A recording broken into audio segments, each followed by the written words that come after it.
Okay, guys, welcome to week 14. I wanted to add a couple bit more slides and information about Frida Kahlo and to spend kind of more time actually, it's a lot than a couple more slides. Really talking about her as an artist because I think she has this very um a specific and insane power, and she's becoming sort of more and more popular today as well, but as an artist, she's kind of overlooked a bit in the way that we discuss and contemplate her work as a whole. So we're going to be talking about these two artists, Diego Rivera, who is her husband, and Frida Kahlo, and calling this movement Mexican social realism.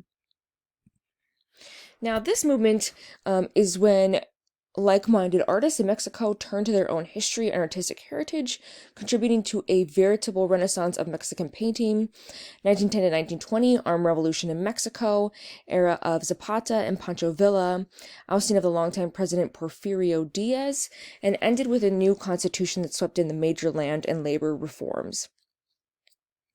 Mexican artists covered the walls of the country schools, ministerial buildings, churches, and museums with vast murals depicting subjects drawn from ancient and modern Mexico that celebrated new cultural nationalism. Influence in the U.S. and Latin America. Influential in the U.S. and Latin America, sorry. So I'll talk about this again when we come to Kahlo's work, but you see these kind of artists very invested in Mexican nationalism after this sort of over 30 years of a dictatorship. And so you have this kind of change in the way people are perceiving and creating art. So we have to talk about Diego Rivera first, just because he sort of contextually before Frida Kahlo, but also very much links into the narrative about her life as well. So he studied in Europe and lived there from 1907 to 21, and he met a lot of leading avant-garde artists, including Picasso and Juan Gris, and he kind of developed his own style of Cubism. However, he was also impressed by Renaissance murals, such as frescoes, and he uses this technique in his work as well. Don't forget, fresco is the painting on wet or dry plaster. So when he returned home from Europe, he was getting a lot of commissions from the Mexican government, as well as the U.S., and he wanted to create a national style reflecting both the history of Mexico and the socialist spirit of the Mexican Revolution. And he very much kind of turned away from the abstract forms of Cubism to develop his own sort of modern neoclassical style, consisting of simple monumental forms and bold areas of color, which I'll show you an image of in a minute here. He was considered the highest paying Latin American artist as of 2018, when this work this work was sold for 9.76 million, and obviously this is that style I'm talking about here. However, Kahlo has recently passed his record by a staggering amount in 2021 for this work, which is called Diego y Yo, from 1949, and it sold for $34.9 million. So we're going to talk about two of his works really at length here, and show sort of this narrative that was perpetuating in Mexico as well as the U.S., and sort of how that influenced Frida Kahlo as well. So this is one of the big works that has a lot of controversy in it. This was originally commissioned by the Rockefeller family, and they did approve this work. One side was supposed to be focused on capitalism, and the other side showing to the opposing ideology of communism. So you can see on the left here we have capitalism, the right, communism. However, Rivera was very much a communist and socialist himself, and so he was very much kind of invested in making sure that the work had these kind of undertones of socialism and communism. And so people began to kind of complain that it was anti-capitalist. And so what Rivera thought would be a great solution is to add actually more communism, which included adding, oh, here's some images of him painting it. Which included him adding Lenin as well as Leon Trotsky, who was his personal friend. And this obviously angered the Rockefellers. They asked him to change it or to take it down, and Rivera refused. And so you had that this work was actually completely destroyed by the Rockefeller family and covered in plaster and removed from the walls. Rivera had kind of known that this was coming, and so this work has been repainted in another location.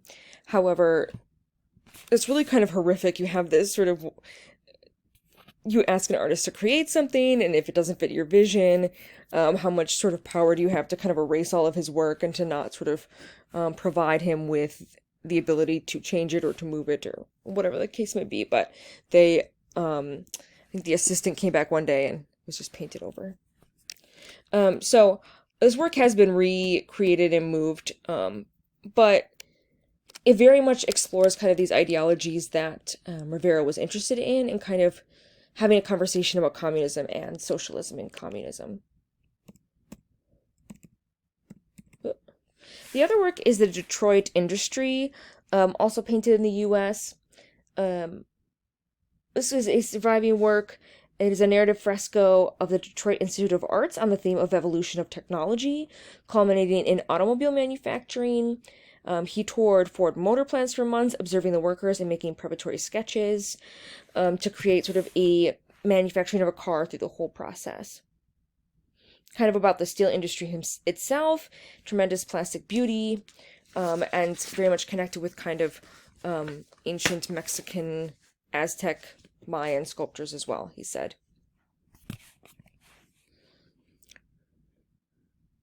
So there's one on the north and one on the south wall of this building. This one is all about sort of the start of this assembly line. You have this no showing of unemployment or economic depression clipping the country at the time, no violent strikes. Rivera was very much looking at this with a positive view and stance. However, it very much kind of reflects it in a somewhat dehumanized way, in that you have this kind of very beautiful image of factory work that's very sort of gorgeously painted, but it's very kind of dehumanized in that the faces of the figures and the individuals, none of them really look out at you. You don't really get a sense of anyone that's kind of personal to the narrative. There's also an image in this series up here on the right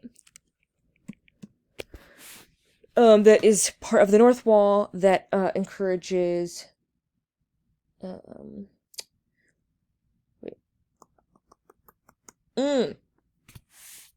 This one actually was controversial because it is featuring an image of a child being vaccinated in a medical laboratory surrounded by the animals that provided the serum. So instead of Rivera kind of looking at like a biblical scene of Mary, Joseph, and the baby, he kind of like rethought it by producing this image of kind of like a similar composition but about vaccinations. Thought medical technology was the new savior of mankind. Let me tell you though, this baby Jesus is so scary.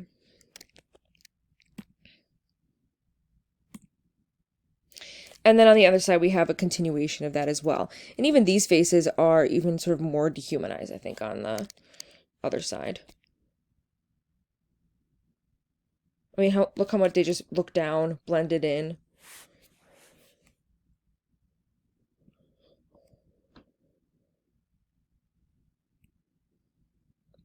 There's a lot of critique at the time of kind of the factory line system. We've talked about this a little bit, but a lot of kind of general dehumanization of people overall. I also wanted to include this mural, which is actually in Mexico, just because he's much more well known, excuse me, for his murals, and specifically his nationalist murals for Mexico. This is a large mural that he did that's insane. It's even bigger than this shows. But basically depicts all of history of Mexico. So this being from conquest to 1930, and as well as Mexico today and tomorrow. This is Karl Marx, promoting sort of this anti-factory line system. You also have Frida Kahlo here in the bottom, as well as sort of looking at the ancient past. So, Aztecs, Mayan, sort of pre-industrial.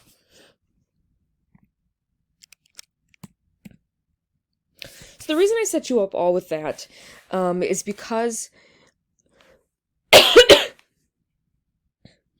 really want to spend more time investing ourselves in Frida Kahlo, who was the on-again, off-again wife of Diego Rivera. And she was kind of this, she's become such an icon of Mexican social realism. Some people call her art surrealist. I really think that kind of doesn't hold. Because so much of her art is about her sort of personal life. It's connected with these kind of very specific narratives. She's trying to give you a very specific idea. It doesn't have this sort of, the same sort of automatic writing, fantastical style that surrealists typically have. They are a little dreamlike and metaphoric, but it's always about her reality. It's always anchored in that reality. And this sort of very traumatic life that she's had kind of overall, and how she's kind of rethought that. So she kind of had a rough childhood. When she was 6 years old, she survived polio. And she had one leg that ended up growing and being shorter than the other, and she developed this limp, and it was very sort of painful, and she hid this from her parents for a long time. People would make fun of her because of this quote-unquote peg leg. And so right even from the get-go, she's having a lot of health issues, polio being very scary at the time. Luckily, she survived. And overall had a generally normal childhood.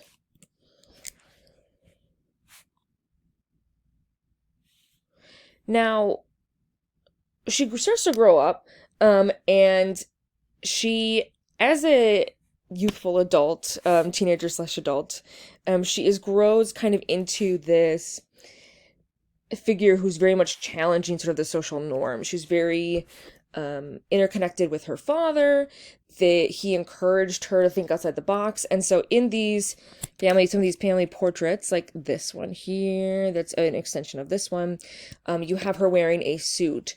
So she's very much playing with these constructs of masculinity and femininity and beauty, and very early on in her life.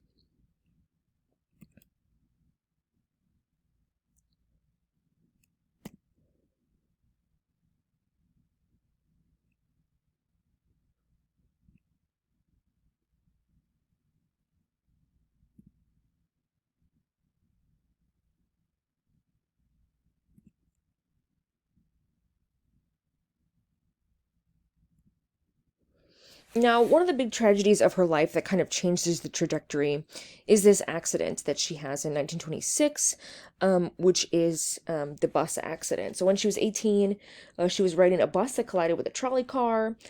She suffered a broken spinal column, broken collarbone, ribs and pelvis, 11 fractures in her right leg, crushed and dislocated right foot, and her shoulder. She also pierced her abdomen and uterus with the handrail as well. So these are a couple of different images that she has portrayed of the event, and sort of that traumatic connection that she has with these moments. She's in a full body cast for 3 months, and she's still in extreme pain for the rest of her life, going through somewhere around 35 surgeries, many on her back and left and right foot. She had really intended to become a doctor, and she really didn't have the strength to do that. a lot of her time was spent bedridden, um, which is quite tragic. And so a lot of her artwork comes from that kind of inherent and deep pain that she has, not only from um, this accident, but kind of lingering on from it from years and years to come. When she tries to sort of cope with it, she's not sort of ever, she never really gets over this accident, and she never really heals from it.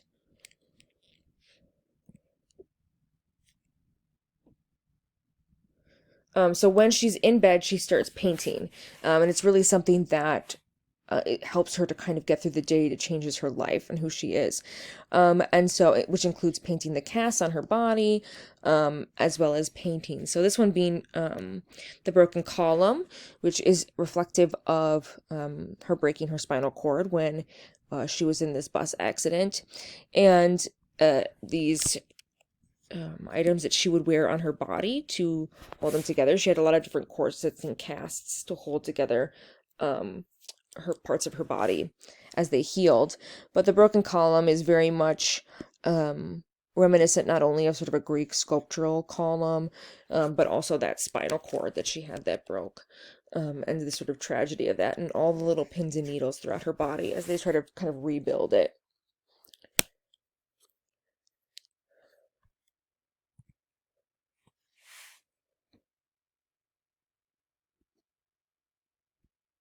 Something that I kind of want to skip ahead to in her life before coming back around to talk about her relationships and works of art, outside of this, is to talk about her fashion. And because of the cast, because of this connection with sort of surgery and disability, um, she was really invested in utilizing fashion to its utmost to help her deal with. So she was covering up corsets and things that were being used to sort of keep her body together and healing, but also was about sort of engaging and embracing these disabilities that she had.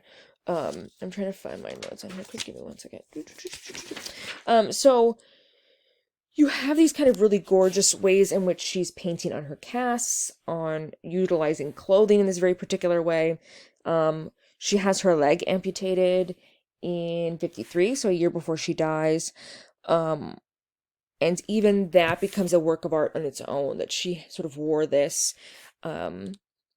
shoe and prosthetic leg, and she kind of embraced it as this sort of other artistic endeavor. We just recently have started to see a lot of these objects, including a lot of her clothing. Apparently, Diego Rivera decided to lock away her objects in a bathroom for 50 years, something crazy. And so they've just recently made it into the collection at the Frida Kahlo Museum, and then have now just made it outside of Mexico.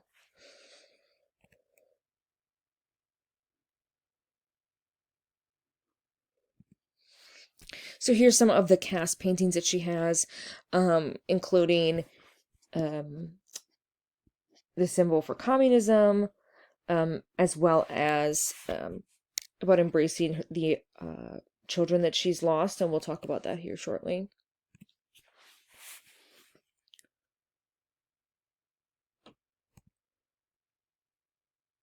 This one has like a lot of sea creatures on it, with the column in the middle. Here's a number of contraptions she used to hold her body together, corsets and braces and such. Also, she was very, very much embracing this like pre-Columbian, sort of authentic Mexican clothing, because she wanted to engage with the Mexican culture, very much coming from the Mexican Revolution, and people wanted to be very nationalistic. And so her clothing became sort of very bright, very powerful, in embracing sort of this narrative. And we're starting to see those as well.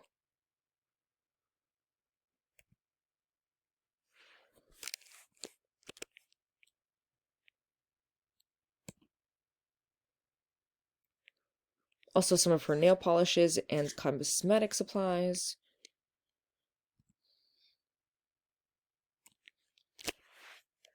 And then because her foot, she had one leg that was shorter than the other, she had shoes that had a little more of a pedestal.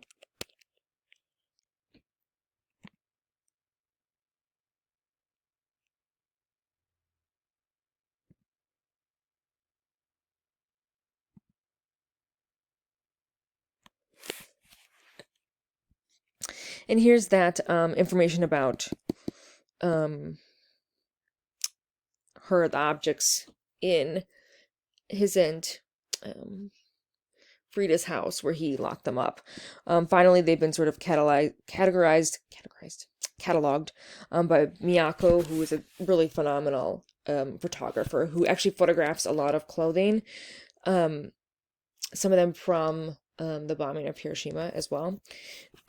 So it's really interesting to see this cataloging finally of these objects, because as you can see, they're insanely gorgeous. The clothing that she wore, utilized, very much emblematic of who she was as an individual.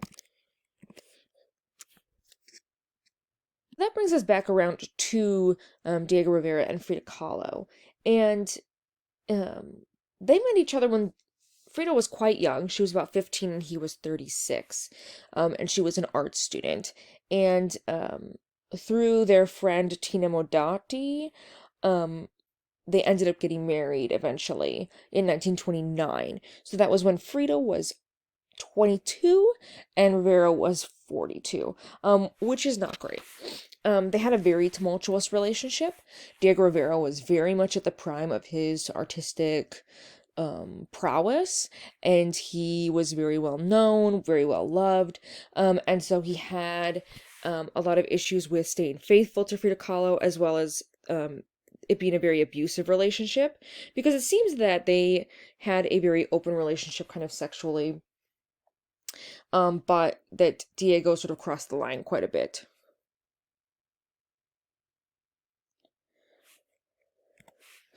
Oop. This is a portrait that was made by Frida and finished when they were married for about 2 years, and it's supposed to be a good example of their relationship, in that you have this kind of very sturdy Diego Rivera figure. He was very large compared to her. She was much more petite and small, and he's holding these paint supplies while she's very sort of dainty and holding his hand very gently. It doesn't seem to she's not seeming to hold on to Diego very hard, knowing that he's sort of often cheated. He was cheating on her when they completed this painting, when they got married. He sort of had that issue, but it's supposed to represent that, and then potentially that she's on her tiptoes, that she knows that sort of he may run off on her.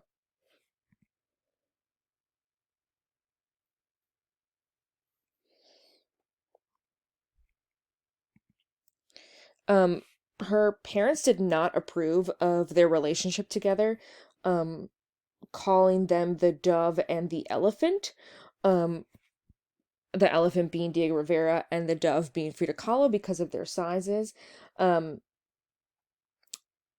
by the time that Diego Rivera is, hold on one second, I can get to it here. Oh, maybe it's far in there. I'll come back to it. But by the time that Diego Rivera is marrying Frida Kahlo, this will be his third marriage. And Kahlo's parents are just not too thrilled about sharing their daughter with this sort of a giant of the art world that is sort of not very faithful to his wife. Um, so I'm going to show you some general images of their lives together.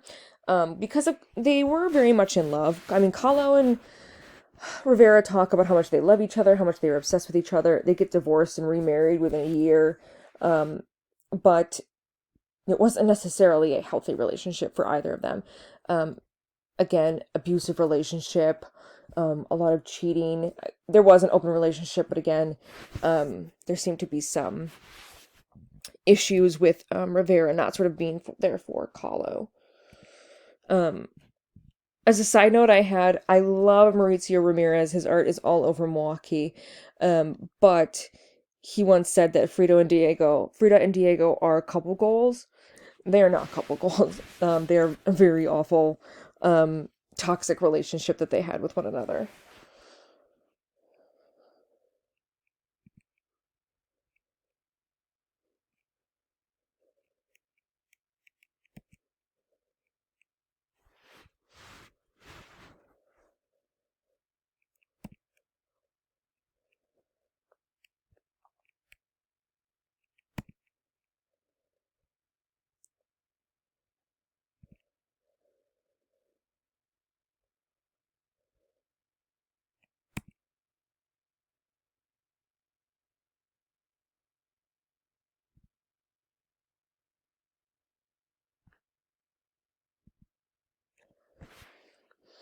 this article came out and was sort of regretted by the author of it later, because it says wife of the master mural painter gleefully dabbles in works of art, and has often been kind of the narrative about Frida Kahlo for some time. I think she's very much taken over Diego Rivera as a much more famous and prolific artist, but for many, many years, there was this dialogue about her kind of being secondary to Diego, which is definitely problematic, and didn't help her to encourage sort of her own artistic work. Oh, here's what I was going to talk about. So, these are two of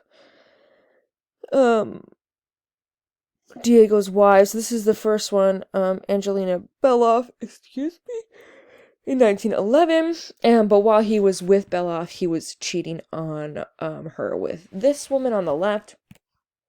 And then his second wife was Guadalupe Marin, but he was cheating on her as well. He was very much a self-proclaimed womanizer, and Frida did know this and kind of going into their relationship. However, the tipping point was absolutely when Diego Rivera seduced her sister, Cristina Kahlo, and after that, it was kind of never the same. They fought much more frequently. It was kind of awful, and she felt very betrayed by Diego Rivera. And it's interesting because, let's see, according to Kahlo, apparently once Diego Rivera asked a doctor for a note that would say it was physically impossible for him to be faithful, including sort of Kahlo contracting syphilis because of his behavior. So there was definitely a lot of jealousy, a lot of toxicity in this relationship as a whole. However, a important narrative as well is that Frida Kahlo was bisexual, and she was engaging in both female and male relationships at the time that she was creating work. And it seemed that although Diego Rivera was jealous of the male relationships, he seemed to be okay with the female relationships, which sounds like something that's very toxic, some toxic masculinity. But they had letters together, they would write to one another, they would talk about these things, and so some of them were sort of I don't know, part of their open relationship that worked for them, but he often neglected her, again, like I said, and wasn't there for her when she needed him, especially because of her health. But instead of talking about Diego Rivera's relationships anymore, I'm going to take a brief tangent into Frida Kahlo's love life, which is fraught with male and female lovers. The first one being Leon Trotsky. This one is really important to this conversation about this Mexicanidad, which is that, again, Frida Kahlo was very invested in bringing back Mexican culture, this tradition, resources after the Mexican Revolution.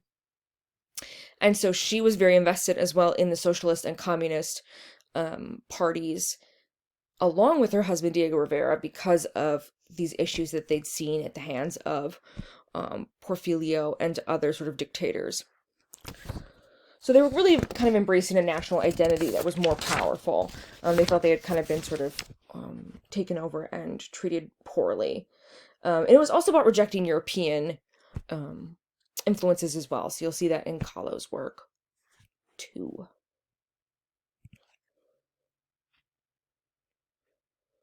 So here's the dates of the Mexican Revolution. Porfirio Diaz, I talked about him briefly before.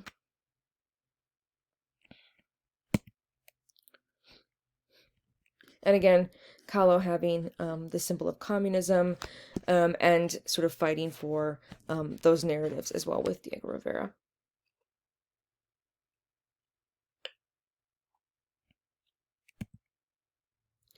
Including this painting, which was the year that she died. Marxism will give health to the sick, showing sort of this corset, these hands coming out, and Karl Marx up at the top.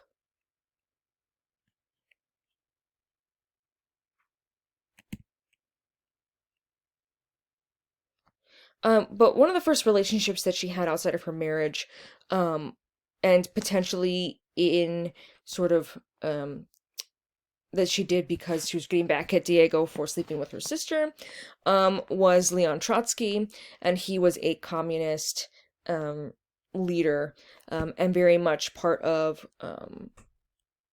Russia's revolution, and he had been exiled to Mexico, and he was living with Diego Rivera and Frida Kahlo off and on.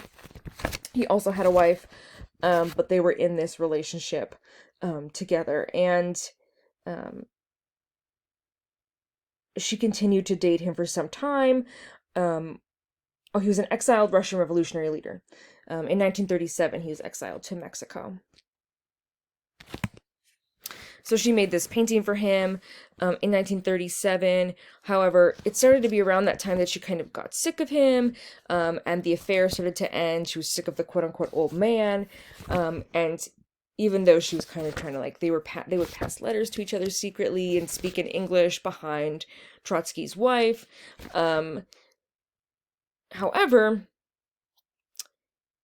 so Diego ends up trying to kill or beat up Trotsky because of this relationship. And then Trotsky ends up getting murdered very shortly after. And so it ended up being like that obviously Diego nor Frida had any hand in it. However, there was a lot of fear that they did, and so they were interrogated by the police. However, I believe Diego got away. Godard, who's like a scholar at the time, got Diego sort of out of the situation, but Frida Kahlo had to be kind of interviewed several times, sort of fearing that this affair had something to do with his death, which it did not. I think they killed him with like an ice pick or something. There's his open casket. Sorry. Trigger warning. Late in the game.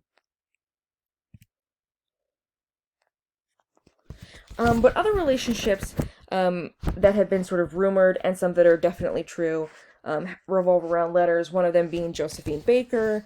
There is believed to be a relationship between them, as well as Frida Kahlo and Georgia O'Keeffe, having to do with some letters that Frida would write to O'Keeffe.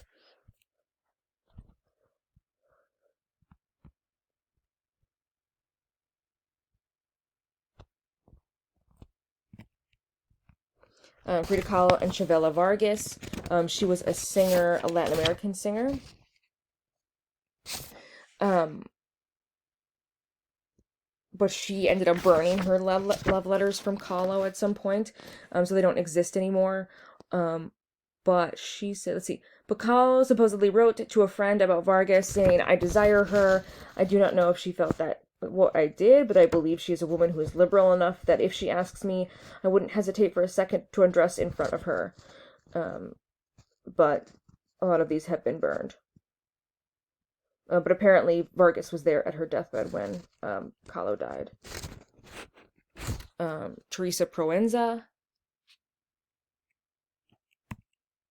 Jacqueline Lamba,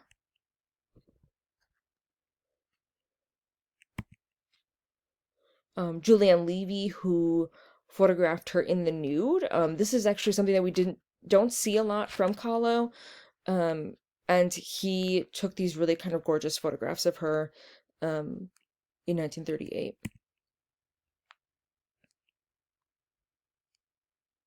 And kind of taking her hair down.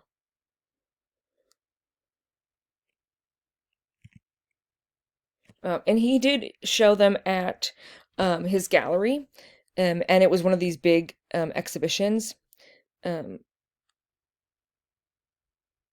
This was the title from Time magazine, or the review. "A flutter of the week in Manhattan was caused by the first exhibition of paintings by famed muralist Diego Rivera's wife, Frida Kahlo." Very awkward. And I kind of like Frida Kahlo under it, Frida Rivera, which is very strange. But Julianne Levy exhibited her works there, as well as his photographs of Frida Kahlo.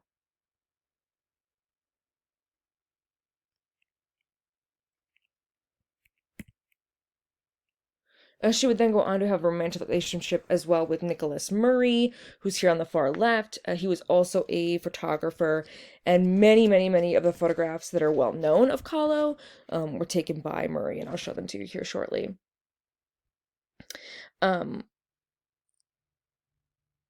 She writes a lot to him, stating that, "Oh, my darling Nick, I adore you so much. I need you so, and my heart hurts." But their relationship grew a stalemate because Murray very much felt that he was a third wheel in Kahlo and Rivera's relationship, saying, "Of the three of us, there was only two of you, and I always felt that." And the relationship breaking up is potentially why Kahlo made her 1940 self-portrait with thorn necklace and hummingbird. So here's some more images of them together.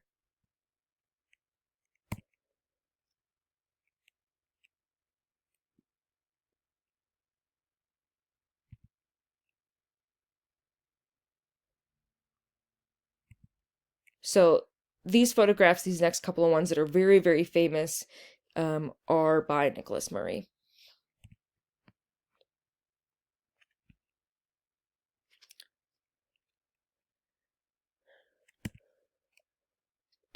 It's rumored that she was also in a relationship with Dolores Del Rio at some point, who was an actress who was sleeping with Diego Rivera. Apparently that was some of the playfulness in their relationship, that sometimes Rivera would try to seduce the girlfriends of, or sorry, Frida would try to seduce the girlfriends of Diego. So Dolores being one of them, who was an actress. I almost forgot to mention that this painting by Frida Kahlo, which is Two Nudes in a Forest from 1939, which is supposed to look like Dolores Del Rio and Frida Kahlo, they believe.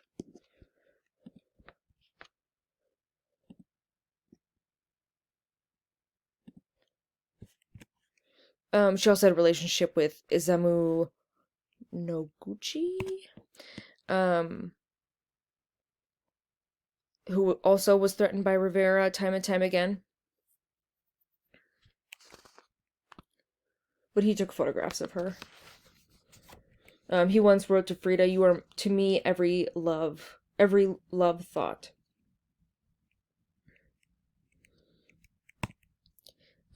Paulette Goddard, who's also a lover of Rivera, as well as Tina Modotti. And these are just some of them. I didn't really include ones that are kind of not likely, since it seems to be that because she's a bisexual woman that people think that like every relationship she had was romantic, so, which I don't think is the case. A lot of it's kind of proven with letters or whatnot. So a lot of her works come from these very sort of personal narratives about her love life, specifically with Diego Rivera or with these sort of other figures. And so, for example, this one, which is Self-Portrait with Cropped Hair, from 1940, is right as her and Diego Rivera are getting their first divorce. And so you have her trying to fight against a lot of the narratives that Diego liked. So, for example, he liked her long hair, so she cut it off.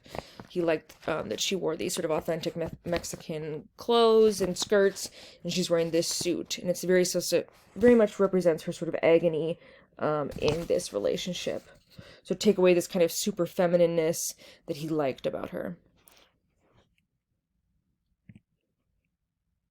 Here's the work that I was talking about when it had to do with the relationship between potentially between her and Diego, but also maybe between her and Murray, in this sort of torturing herself narrative. And again, she does a lot of portraits of herself, again playing with this masculinity and femininity, because she draws kind of her mustache, of her unibrow, right? So she has this kind of fearlessness about who she is and how she wants to look and how she wants to present herself that we don't see up to this point in art, in portraiture. This is self-portrait as Tijuana, also known as Diego on My Mind or In My Brain. This one she started when they were first getting divorced and finished it in 1943 when they were back together again. And so it very much has to do with kind of him being on her mind, sort of before and after they got back together. All about kind of obsession that no matter what she does, he's always on her mind all the time. And so she's wearing this kind of traditional garb that Diego liked, and kind of utilizing that as part of the narrative as well.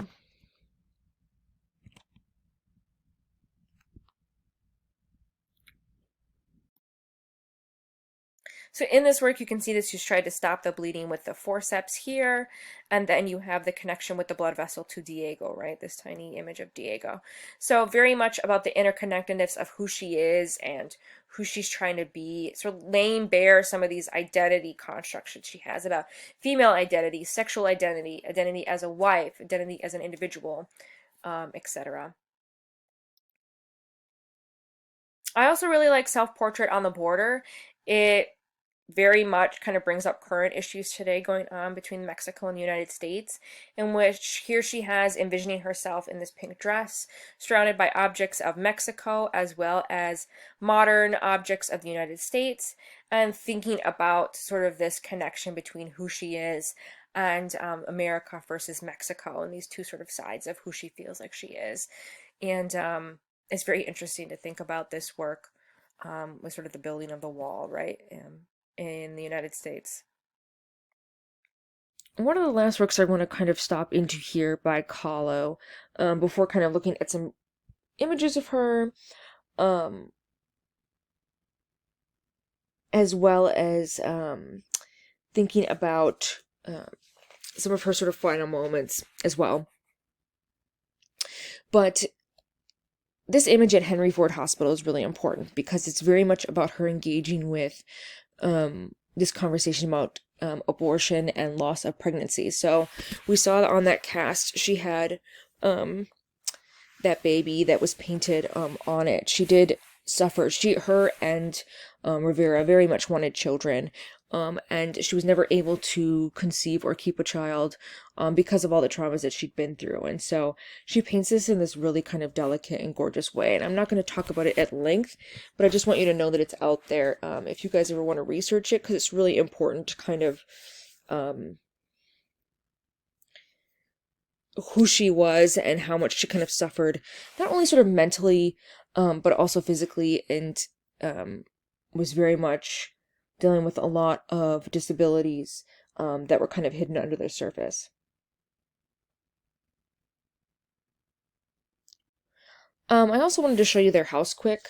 This is the blue house where Kahlo and Rivera lived. You can now go and see it.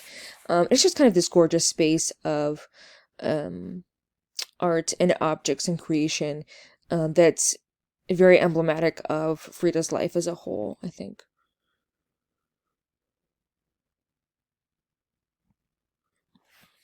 Oh. So like for the kitchen, for example.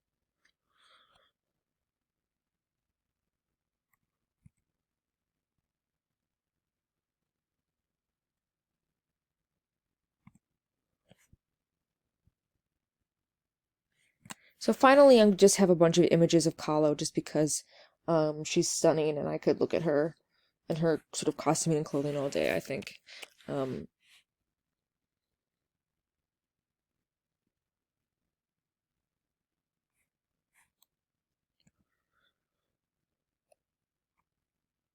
the one on the left is probably one of my new favorites.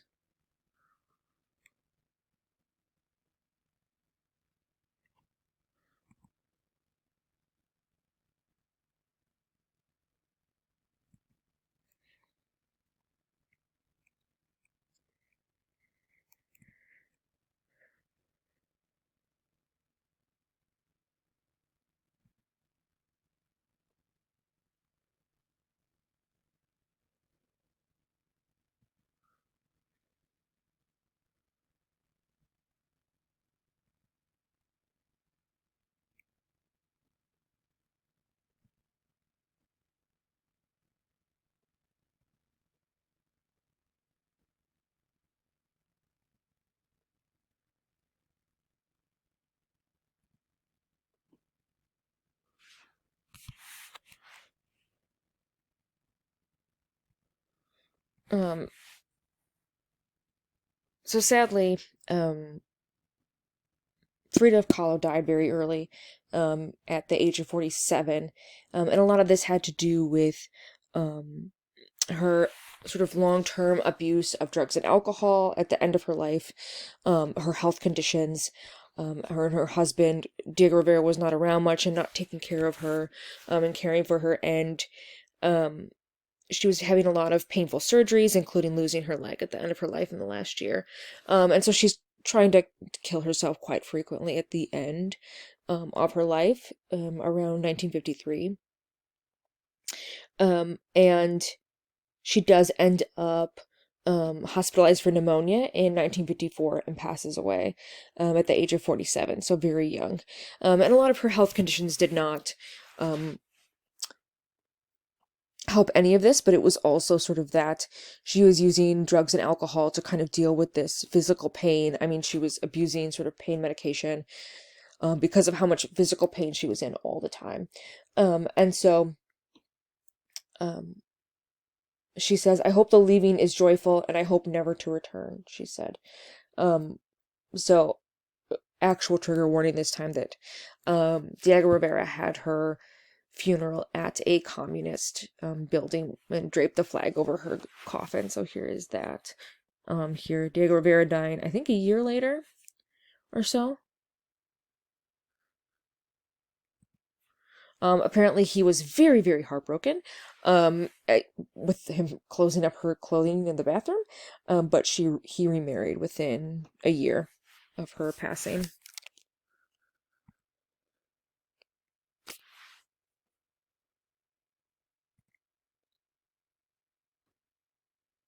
This is a final work that I wanted to include in here that I thought was really interesting that I've never actually seen before, which is this mirror work that she gave.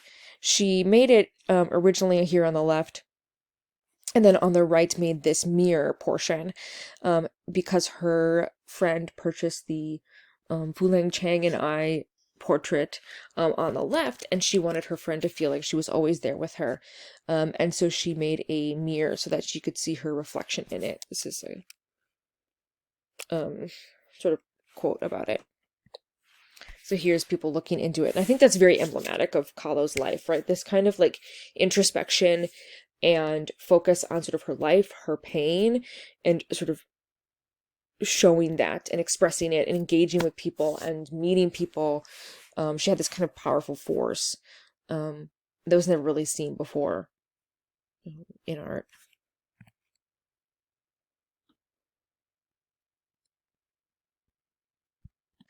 Okay, this is the second half of the lecture, focusing on a couple more movements. I'm going to try to um, get through some of this quickly and cut some things out so that we have time to get through all the way through to contemporary art in the next 2 weeks. Fingers crossed. So last week we discussed sort of post-World War II and how Francis Bacon and Alberto Giacometti sort of worked in the constraints of what happened after World War II. And so now we're moving really into the phase where people are really affected, really thinking about what um, art after World War II really means. So Barnett Newman said that artists of his generation felt the moral crisis of the world in shambles, a world devastated by a Great Depression and a fierce world war, and it was impossible at the time to paint the kind of paintings that we were doing: flowers, reclining nudes, and people playing the cello. This is our moral crisis in relation to what to paint. The US had entered, when they entered into World War II in 1942, they were still painting in social realism and regionalism that we talked about. However, it became insufficient to talk about their current life after World War II. Um, and so they really changed their art and how they were thinking about art and art history. So there was also still that fear of the use of technology. We talked about that, I believe, ever so briefly when we talked about World War I, and that there was such horrific deaths due to technology and having tanks and machine guns and all these things. So there's definitely still a lot of that fear, and pain that came sort of after World War II. Additionally, something that's really important about art and art history is that after World War II, New York becomes the center for modern art and sort of contemporary art after that. So, this whole time we've been talking about how France and Paris have had all these strong artists and figures in art history, and we see that drastically change because of World War II. So not only are artists moving to the United States to get away from Nazi occupation, but you also have cultural centers that are being destroyed because of the Nazis or the looting in museums.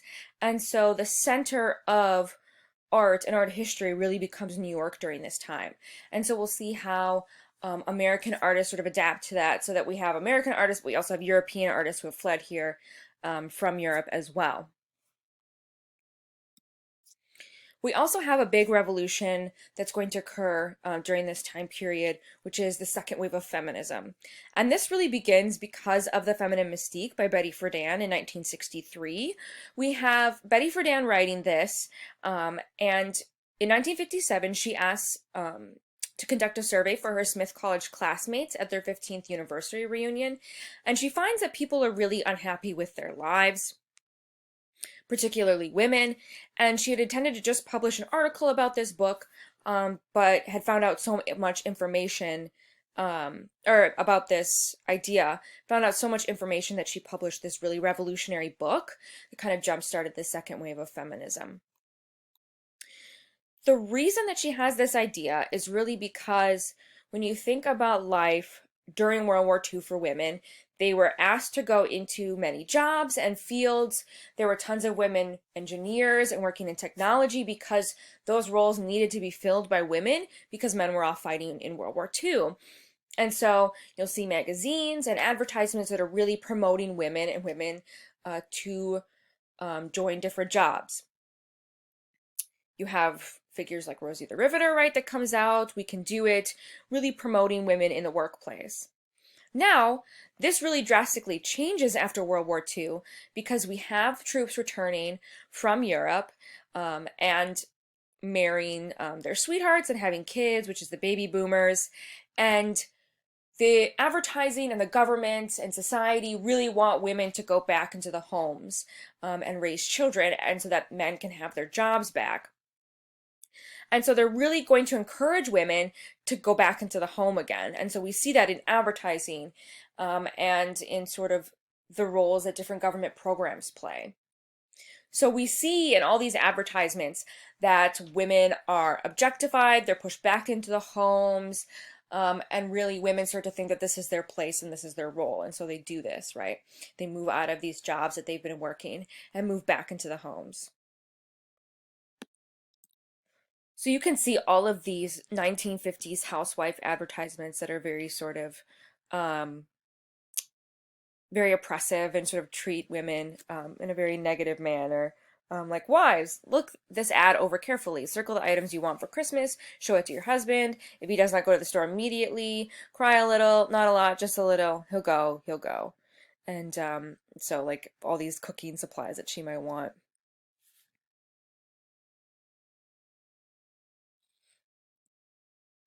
If you've ever seen the film Mona Lisa Smile, it really gets into some of these issues from 2003. And if you want, you can go and watch. I'll have all these links again to help you out with some of these information. This one isn't as necessary, but it's a great scene. This film is really about questioning women's roles through the lens of Wellesley College students in the 1950s and their study of art history.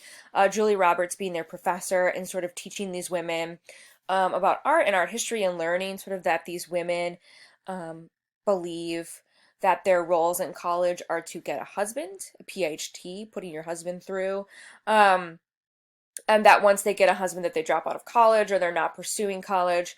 And so you can go and find this, watch this link about when Julia Roberts as the professor is confronted with some of these issues where they say that they were born to fill these roles. So I'll have that link up on the Moodle. You also have even magazine advertisements. This is from Mrs. Harper's Bazaar from 1960. If you're a woman, don't vote. In the pre-19th Amendment era, the American woman was placid, sheltered, and sure of her role in American society. She left all the political decisions to her husband, and he, in turn, left all the family decisions to her. Today, a woman has to make both family and the political decisions, and it's too much for her. So this article encouraged women not to participate in voting or their sort of political right to vote, which they had gained in the first wave of feminism. You had these insane statistics where average marriage age was 20, 14 million women engaged by 17, college and 47% in 1920, 35% in 1958, 60% dropped out of college once they were married, this PhD, right? Women having more children, passing India in birth rate, and 3 out of 10 women dyed their hair blonde. And you can go through some of these advertisements and commercials and see how much women are pushed to be feminine in the homes, to have this particular idea of who they should or shouldn't be. Metrocol being one of them. Metrocol was a diet drink in which encouraged women to drink it on the go to keep their slim figure. One I don't think either of these have it, but one of the advertisements was, "Face it, you've got to stop eating," which is terrible. So, and people sort of grew very quickly sick of this pink gooey nonsense. But here is an advertisement that I'll have on the link page of watching people, aka women who are secretaries, drink Metrocol. You also have suburbia becoming a big part of why you're moving women back into the homes. American women and families in general are moving away from cities because the GI Bill is going to guarantee home loans. And you have these mass-produced homes for these families of this baby boom, right? All these people are having kids and building these massive suburban areas where all the houses look exactly the same, and these people get these really sort of low loans to be able to purchase these homes. And you can see like they're almost identical, right? In how far they're spaced apart, in which way they're shaped, etc. So this is from Khan Academy. Built using the principles of assembly line mass production, Levittown went from a potato field to a community of 82,000 people in less than a decade. Construction proceeded according to 27 distinct steps, from pouring a concrete slab foundation to spray paint the drywall. Trees were planted every 28 feet. Every house in the division had exactly the same floor plan. Residents reported that at night they sometimes walked into the wrong house by accident.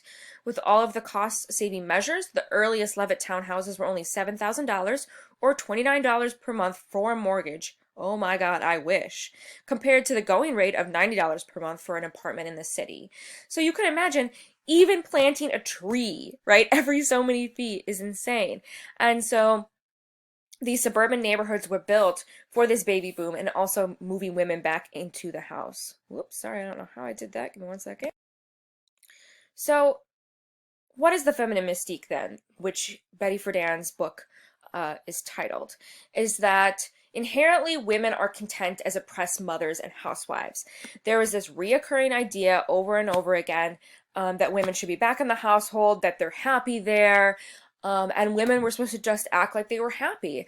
And what was happening was psychologists were finding that women were oppressed. There was this housewife syndrome. Women felt invisible with no personality. They were blaming women's recent dissatisfaction on the fight for women's rights. They were blaming that women were getting too much power, right? Don't vote. It's making you sad and depressed. And also, like I was saying, strangely, a number of psychiatrists stated that in their experience, unmarried women patients were happier than married ones. And they were kind of shocked and like, oh, I don't know why that is. And Betty Friedan was like, this is the reason, right? When you go in and you see these women who are pretending to be happy, who are not fulfilling the roles that they want to be fulfilling, they're stuck in the home, maybe they had careers during World War II, they're inherently depressed. Now, of course, this doesn't apply to every single person, and every individual person is different, but there was this overall oppression that was going on with women that was making them inherently upset and this feeling of being trapped. So this book really jumpstarts the second wave of feminism from the 1960s to sort of the 1980s/1990s. And so you have art being created because of this wave of feminism, which we're really going to dive into next week with Judy Chicago and Woman House. But we'll see how the feminine mystique really influences art in our history sort of next week. But it's sort of a start to thinking about how society is being run at this time, and then how art then is sort of progressing. So the first artistic movement we're looking at two big ones today, is abstract expressionism. Artists sort of felt alienated by the old systems and forms of expression and were led to explore new ideas, as I talked about before. Expressionism, Cubism, Constructivism, and Surrealism were guides to sort of how they moved forward. You'll see sort of Surrealism and the use of the subconscious in abstract expressionist work. They were drawn to organic, abstract, and autonomous surrealists, Mata, Miro, and Masson. Mata helped introduce the idea of psychic automatism to abstract expressionism, meaning you're sort of digging into your unconscious when you're creating a work and you're moving your hand unconsciously from your thoughts, right? And then it's a creation of what you feel inside about a landscape or an idea or whatever that may be. Americans were less concerned with the new method as means of tapping into the unconscious than as a liberating procedure that could lead to the exploration of new forms. And critics, a large part of the art scene and developers of taste. What we're going to see, especially in this presentation, is Clement Greenberg and Harold Rosenberg and how they really influence what's important in art history and taste. And we'll see Clement Greenberg fall pretty hard next week, which is fabulous. So there's sort of two sections of abstract expressionism that we're going to talk about.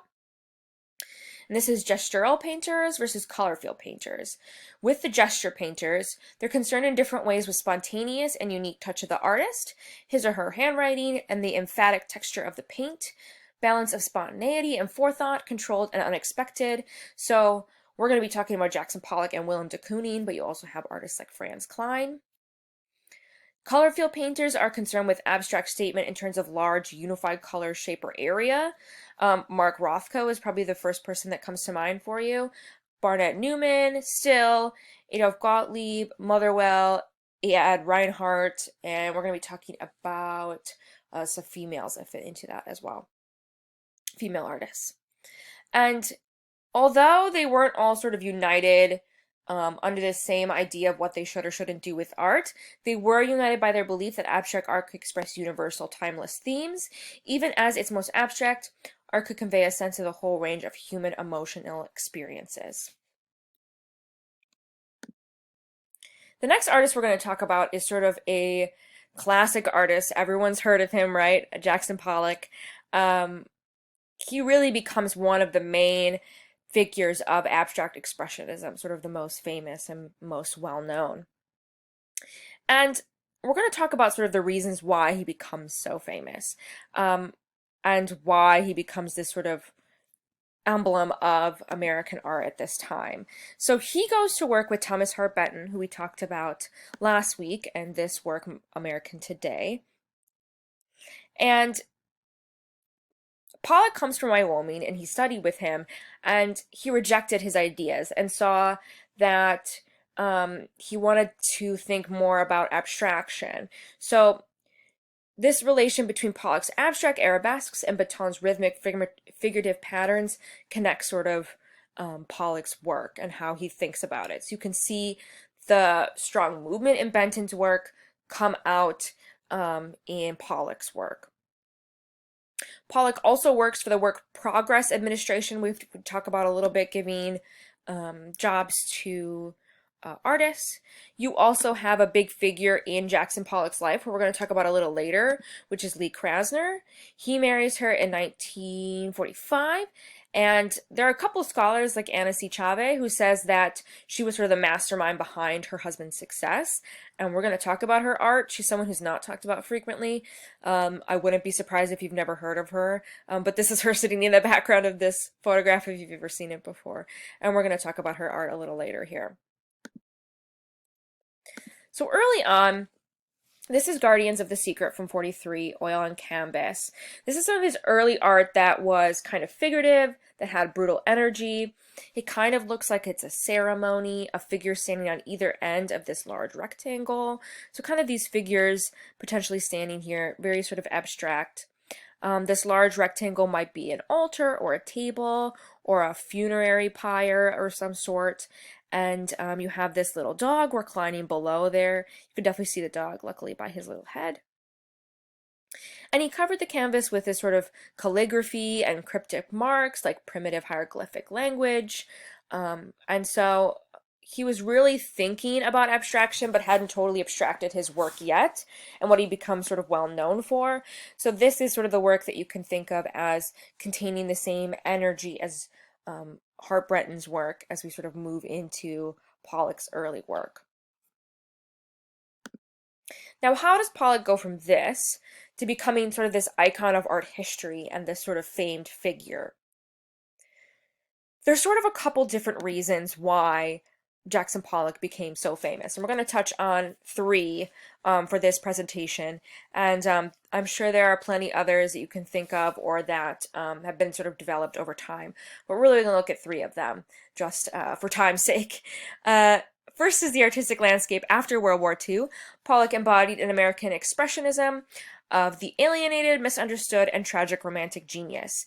He was from Wyoming. People considered him a cowboy figure. He always had a cigarette in his mouth.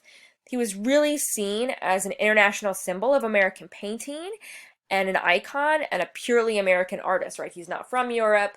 He didn't move there during World War II. He's been here all this time. He grew up in the United States in a very rural landscape in Wyoming.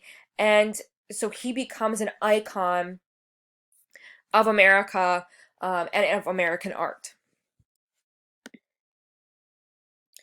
He also paints a very famous mural in 1943 for Peggy Guggenheim, who's a big-time art collector at the time.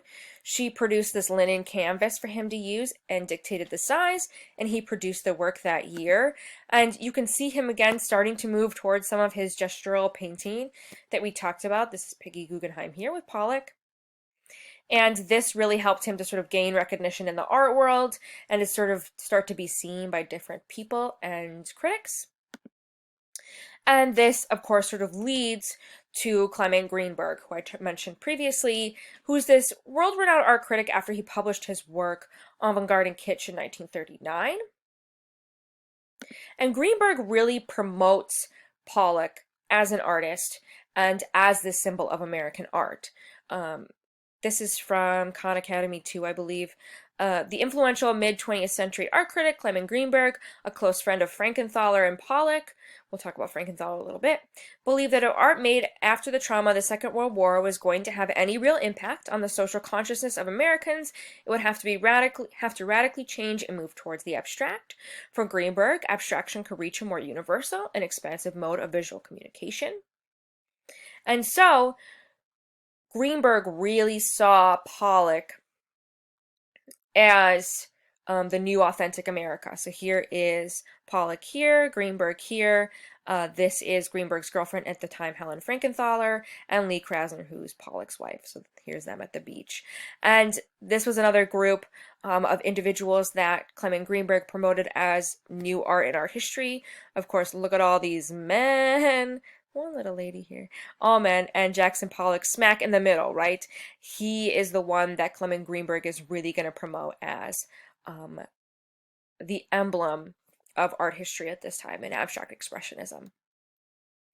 And so in 1949, he becomes famous through Clement Greenberg really promoting his work, through sort of gaining Guggenheim's recognition, through him being American.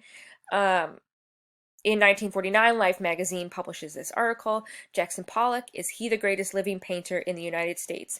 And even in the first line, I think it says, a highly recognized critic states that he's the best artist, living painter in the United States, and then displays his work. So after this, his fame sort of skyrockets. He's also featured like in Vogue and other sources. I love this spread. I don't know why, where they combine the paintings by Pollock with Vogue and Cecile Beaton and her art.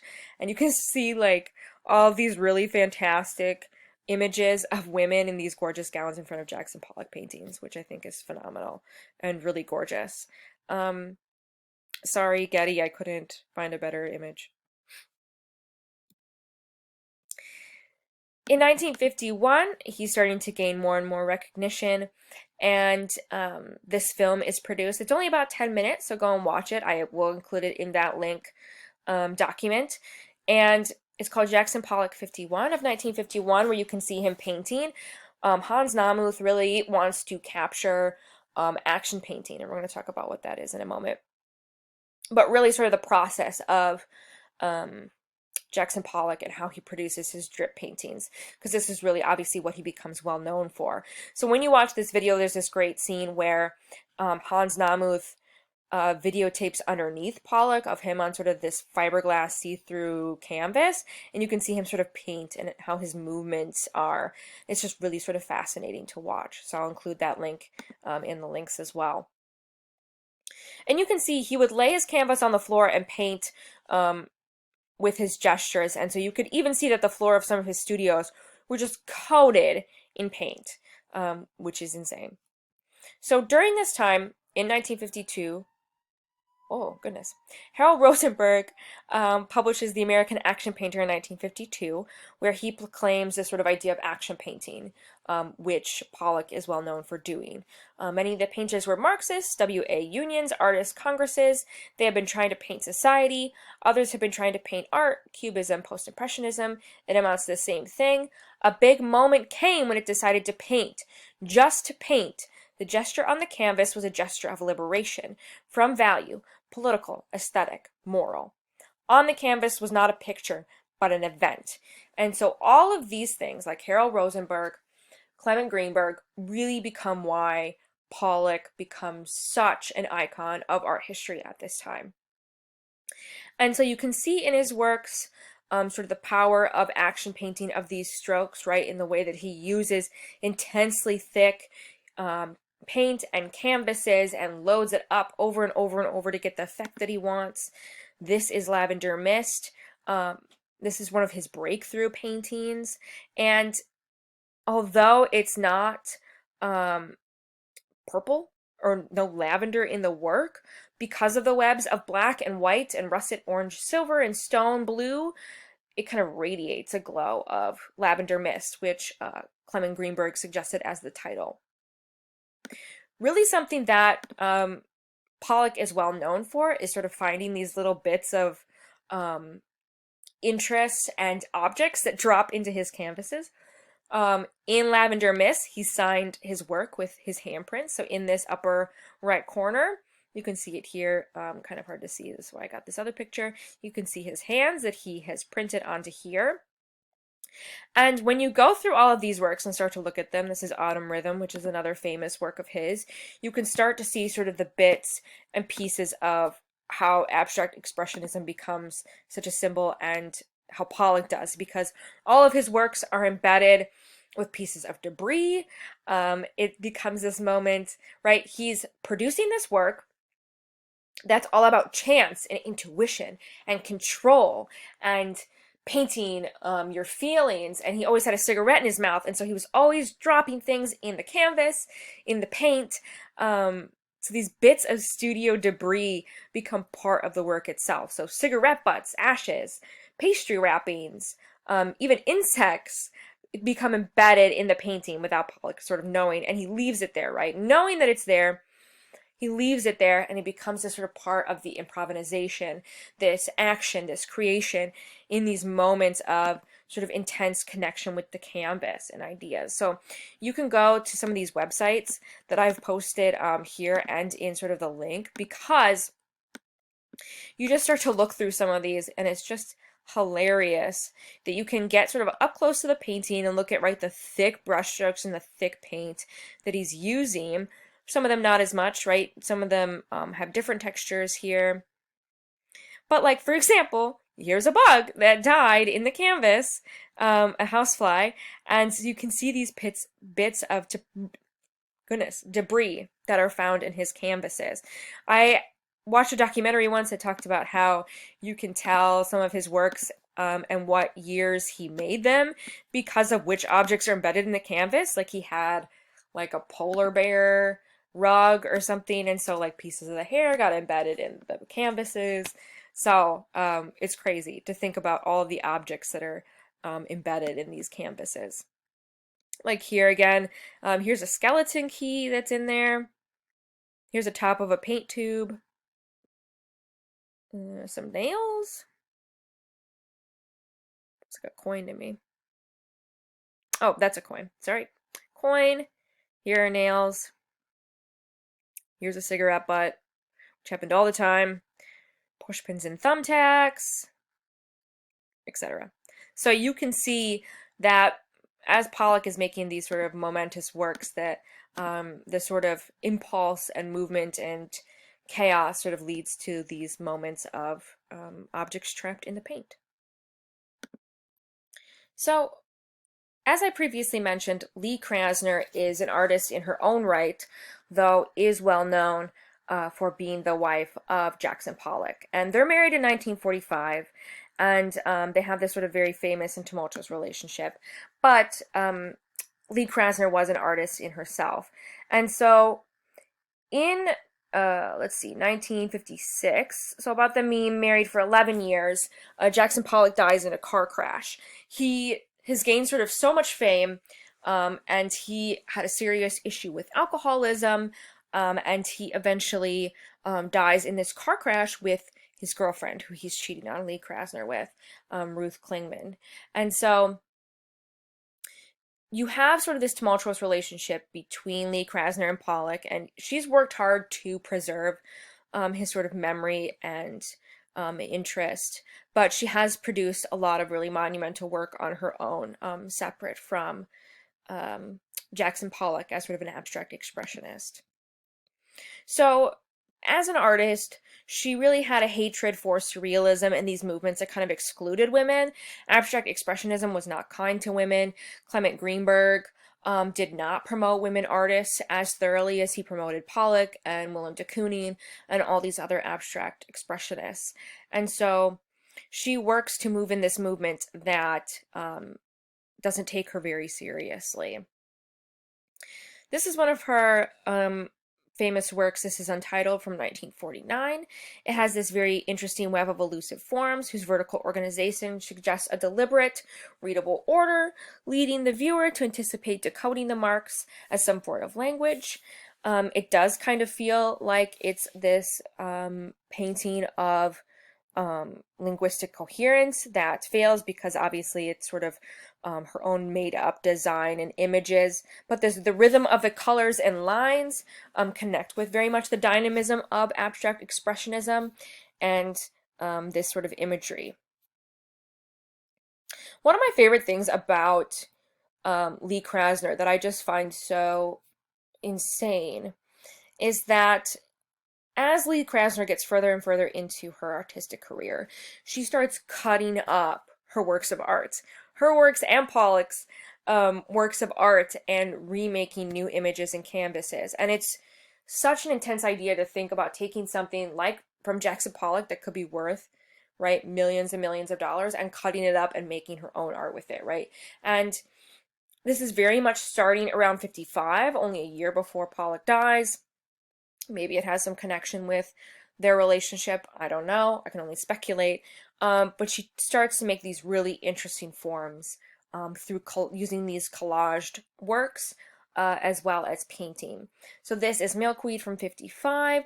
You have a sharp cutout forms of the work overlap and impenetrate one another, ironically functioning like cubist sharps in her original drawings. And combining these works sort of leads to this metaphor of collaborative art making in which individual artists must suppress their own personalities and aim to order and enter into fully artistic partnership.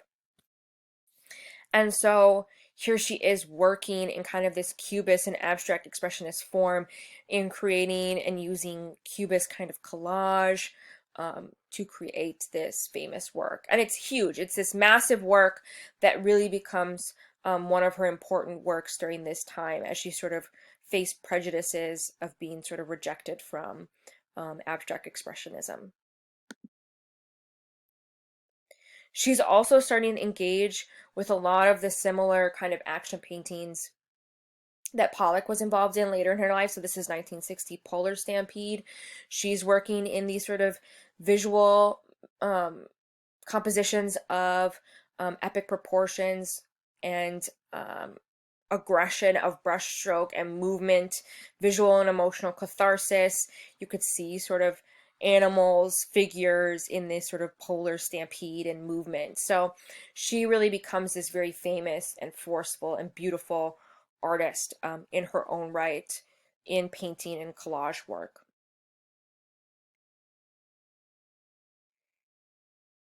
Again, another artist, Elaine de Kooning. She is another famous abstract expressionism, but again, a woman who's underneath her husband. So Willem de Kooning was a famous artist. That's him on the right. We just talked about him. She is a famous artist in her own right as well, but she's kind of underneath the fame of her husband. So she worked in the Black Mountain College with Willem de Kooning and started writing for Art News, and really becomes famous for making male portraits. And we're going to talk about these because this is really phenomenal and interesting. So this is, again, as Willem de Kooning thought that you didn't need to separate abstraction from figurative, Elaine de Kooning really combines figurative ideas with that of abstract coloration and imagery. So in this work, Elaine de Kooning does a portrait of Harold Rosenberg, which is that famous critic that made the word action painting right in his work that we talked about previously. De Kooning participates in a tradition of portraying critics that goes back at least as far as Edouard Monet's painting of Emile Zola. The fraught relationship between artist and critic involves mutual dependence and vulnerability. A sympathetic critic can further an artist's career, and a successful artist can confirm a critic's perspicacity and prestige. This relationship becomes very important and very connected.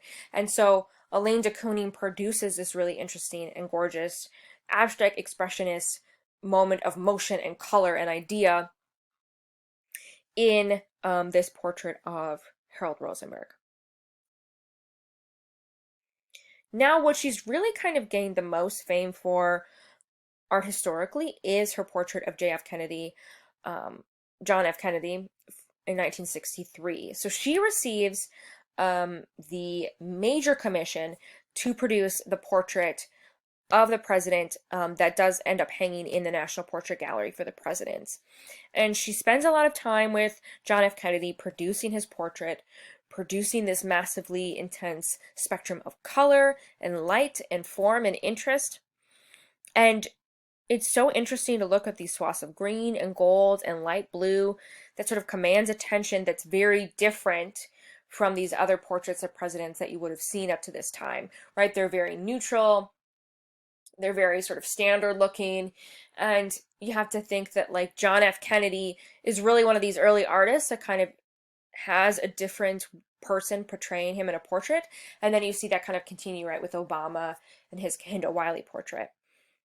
So she spends some time with him, and there's these numerous drawings and studies she does of him, and even those are gorgeous, right? In her watching him do his work, in thinking about him, in connecting with him.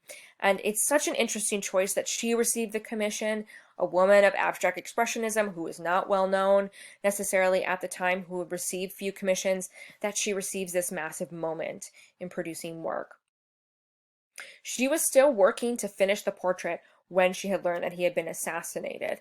And so it took her time to get back into this portrait and to finish painting it. But you see this really great moment of youth, of movement, of intensity, sort of him posed to move forward, to bolt to the future and movement. And it sort of really tragically ended by his death before this painting is finished. So moving on from gestural painting is color field painting. And as it's sort of thought that although these divisions between gestural and color field painting are somewhat artificial, there are both formal and conceptual differences between them.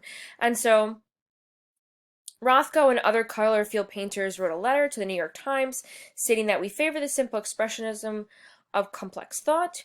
We are for the large shape because it has an impact of the unequivocal. We wish to reassert the picture plane. We are for flat forms because they destroy illusion and reveal truth. Abstract art was not subjectless, as other artists had expressed, but instead could communicate the most profound subjects and elicit a deep emotional response in the viewer. So, obviously, as I previously stated, the most famous color field painter in abstract expressionism is Mark Rothko, and he emigrates from the US in 1913 from a Russian Jewish family and sort of lives in New York for some time. And although he sort of starts with figurative work, he really moves into being well known for abstraction. And so this is one of his early works in which he is working somewhat in figurative art, but starting to slowly morph his work. And by 1949, after sort of this painting kind of ends, right, he's going to move away from even trying to represent sort of small forms into pure abstract color field painting.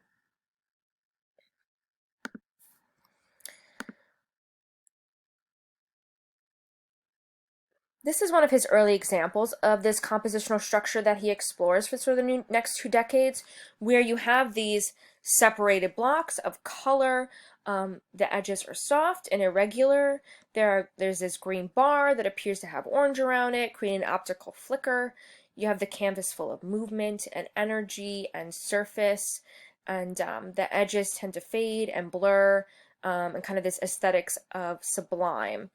And when Rothko produces these works, he really thinks about them as symbols of spirituality and eternal concepts. And so when you look at this painting, you're not supposed to just see the color relationship, but to kind of invest yourself in this painting and in looking and kind of be absorbed by the work itself. So I was told by a professor many years ago that when you go to look at a Rothko painting, the way for you to truly understand it, for you to get it, for you to get what Rothko was getting at, is to either stand so close to the painting that you can't really see the edges and you focus in on the center of the canvas. This can be hard because you don't want to upset the guards. Or secondly, to sit on the floor of a museum, which he loved to do. He loved to sit on the floor and to look up at the painting and be absorbed into that environment. And so when you go to look at a Rothko painting, you really have to be absorbed into the work itself, because this is when you really start to feel this kind of overcoming presence of the color and the form and the ideas that Rothko really invested. And really sort of the mesmerizing moment of how impressive and important this work was. And he's right. I've done it. It is very overwhelming and beautiful and powerful to sort of stand in front of the painting and be completely absorbed by these color blocks.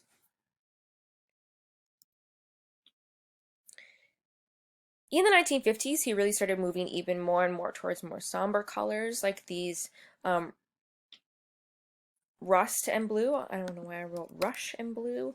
And starting to move in kind of these more sort of sad and lonely but beautiful colors. So this being rust and blue.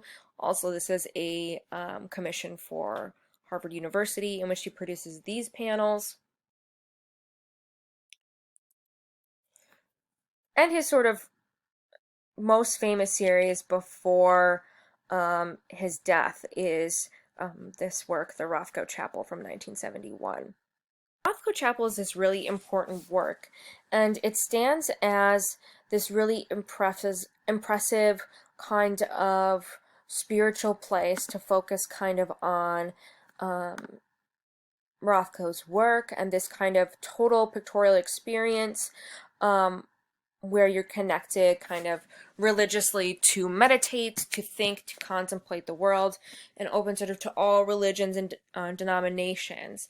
So it's shaped like an octagon and has these kind of purple/black color block canvases that really create this very quiet, calming, and specific sort of connection to worship, to meditation. And so people come sort of from all around the world to think about life, think about Rothko, think about the work that he produced in this sort of thinking about art and life and spirituality and all these connections that sort of Rothko made. Tragically, he did kill himself before he ever finished this work. He had sort of declining health at the time, and killed himself before the paintings were even installed. And so the painting, he killed himself in 70, and this was finished in 71. So he unfortunately never saw sort of the completion of this work, which is quite tragic. But it became sort of the monument to the ending of his life, and sort of the thought and progress of art and movement at the time, and sort of the depressive landscape that kind of held the world at the time. Another really important abstract expressionist in the color field movement is Helen Frankenthaler, and she's very famous and very well known, but again, not as well known as other artists of the time. As I previously stated, that hopefully you caught on to. This is Clement Greenberg, and this is Helen Frankenthaler in the center. And although there are a lot of scholarship that talks about the potential that Greenberg promoted her and supported her work as an artist, they only dated for about 5 years, and Frankenthaler did believe to some extent that he didn't write about her as much because they were dating and had this relationship. So he didn't promote her work, potentially because of sort of negative feelings between the two of them. But Frankenthaler becomes very famous in her own right and becomes really the first American painter after Pollock to use color staining of raw canvas to create an integration of color and ground in which foreground and background cease to exist. So what she did in her art was to pour thinly oil-based paint on her canvas, like seen here. And this would allow the paint to seep into the weave of the canvas itself.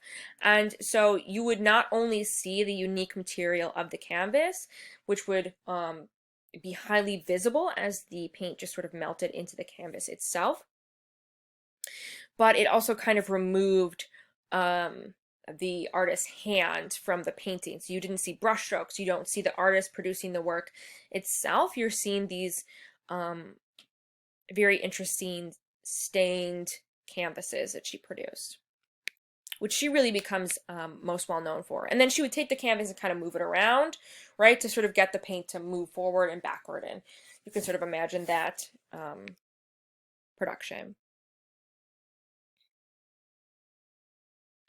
So here's an image. You don't have to know this work for a test or anything, but I wanted to show you some of the layers that you see in this work. The Khan Academy calls it like fresco, where the paint becomes embedded in the material of the canvas itself, making it to reveal itself. So you can see in something like this how much the canvas is as much part of the work as the paint itself. So this is a really famous work by her. This is Mountain and Sea from 1952, oil and charcoal on canvas. Really her first stain painting, and it marked a really big turning point in her life. When she was 23 and produced this work in 1952, she had just visited the landscape of Nova Scotia and visited Cape Breton and really became sort of connected with this idea of mountains and seas, right? You can see that in this location in Cape Breton. And so she produced this work as sort of a symbol of that trip. She wrote, "Before I had always painted on sized and printed canvas, but my paint was becoming thinner and more fluid and cried out to be soaked, not resting. In Mountain and Sea, I put in the charcoal line gestures first because I wanted to draw in with color and shape the totally abstract memory of the landscape. I spilled on the drawing in paint from coffee cans. The charcoal lines were originally guideposts that eventually became unnecessary." So she created this open composition, right, where you can kind of see this free form of the landscape. There is some sense of water over here in that maybe this is water leading up to a mountainscape, but after that it's very much abstracted and built on sort of these abstractional forms. And you can see her charcoal outlines here as well.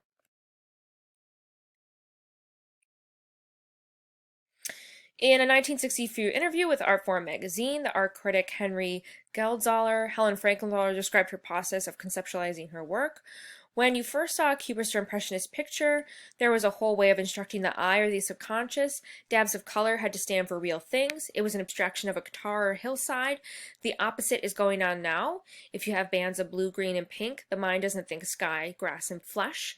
These are colors, and the question is what they are doing with themselves and with each other. Sentiment and nuance are being squeezed out. So she really created this abstraction of how she felt about the mountains and the seas versus any of these shapes sort of standing for particular ideas. So it was this massive canvas that really sort of jump-started her career. This is it here. During that time, around 1956, she was part of the abstract expressionist group featured in Life magazine. Here she is with that work right here.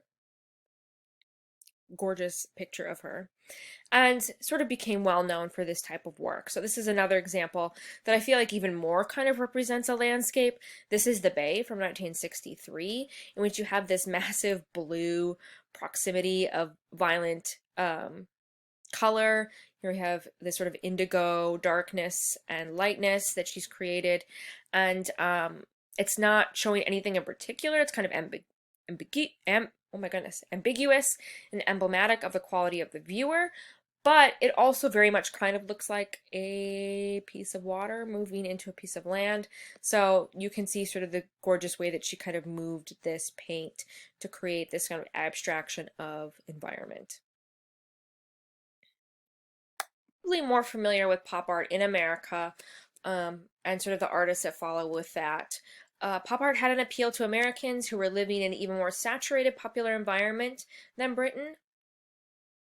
They wanted to move away from the heroic rhetoric and grand painterly gestures of abstract expressionism. And then Robert Rauschenberg and Jasper Johns were very much heirs to Duchamp and sometimes have been referred to as Neo-Dada. And they rely very much on ready-mades, found objects, consumer products, bric-a-brac, and detritus of modern life. So Robert Rauschenberg is one of the main pop artists that we're going to start with here, and he's really sort of one of the early artists to develop America's pop vocabulary. He studied with Joseph and Annie Albers from Black Mountain College. I believe we talked about her last week with her weaves, her tapestries, and worked with John Cage as well, and he sort of collecting objects and producing collages and silkscreen work, and really became this kind of interesting development between abstract expressionism and pop art. So this is one of his famous works that I wanted to talk about. This is Buffalo 2 from 1964, oil and silkscreen on canvas. Here you have him really kind of uniting the worlds of art and politics with uniquely American images. You have JFK during the presidential debate, you have some space race ideas, you have a bald eagle, and then kind of iconic consumer products, cafeteria, there's a Coke label in here, keys. So bringing this connection with Americanness and American ideas and patriotism.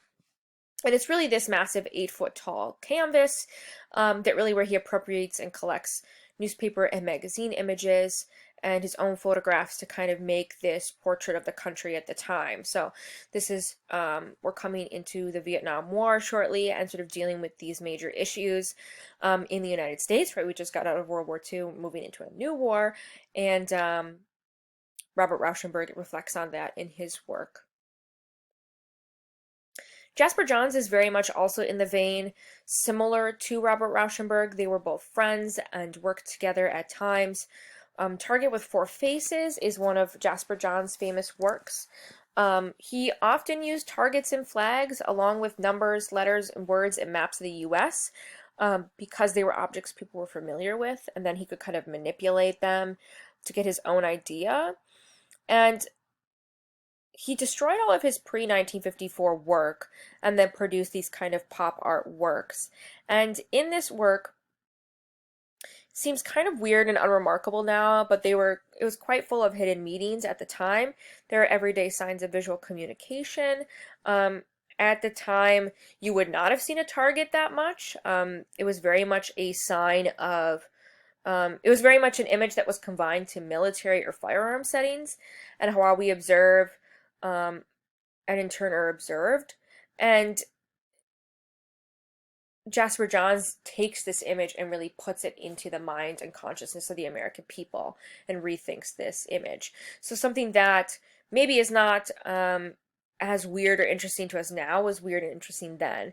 And then he mounted above this target 4 plaster casts taken from a single model over a period of several months and created this wooden lid that you could shut it and look at the figures and then shut it, kind of like the movement of a blinking eye, even though the eyes of the faces themselves are moving. And so a lot of this work has to do kind of with implied violence, with the connection between seen and being targeted, potentially that Jasper Johns was a closeted gay man in the South during the era of Joseph McCarthy. Joseph McCarthy may have made him feel like he was a target, or an enemy to the United States, and so some of his work kind of reflects that. So this is another one, target with plaster casts, where you break down sort of bodily objects in the same sort of hinged little cupboards. Klaus Oldenburg is really one of my favorite pop artists, and he also works with his wife on a lot of his later work, Kustje van Bruggen, and he really asserts his work into the public sphere and really embraces pop and pop culture, creating these massive public large sculptures of everyday objects and advertisement and graffiti, etc. So one of his early works is The Store, from 1961, in which he produces this whole sort of kind of convenience store, this celebratory images of consumption and objects of everyday life from the storefronts of Manhattan, kind of celebrating downtown cafeterias and venues and restaurants, and produced it right in these little kind of spaces that you would go and you'd pick out a dessert, right, from a pastry shop or something like that. And he produced a whole exhibition like this. And sort of this sort of jumpstarts some of his work with consumption and with American life. One of his other famous works that I really like as well is Lipstick Ascending on Caterpillar Tracks from 1974. You have this monumental lipstick that comes out of this military vehicle, and it was placed there kind of illegally, I suppose, on the campus of Yale University amidst the 1969 student protests of the Vietnam War. Although it's kind of sort of playful, it was also kind of deeply critical of that time period. So he worked with students there, and it really became a critique of anti-war protests. So it juxtaposed the implied U.S. obsession with beauty and consumption, both fueled and distracted from the ongoing violence in Vietnam. So as a part of this work, he produced, this is a collage that he produced kind of to look like the idea, and this was the original work here, in which the lipstick was an inflatable object on top of a tank. And so Klaus Oldenburg and these students were involved in this protest, which becomes very popular too in the 70s, which we're going to see here next week, in that protesting the Vietnam War and students not wanting to be involved in it, and creating works like this. And this work stayed on canvas for about 10 months, and they actually commissioned it to stay there. So now it does live there at Yale University as a metal structure. So like this here.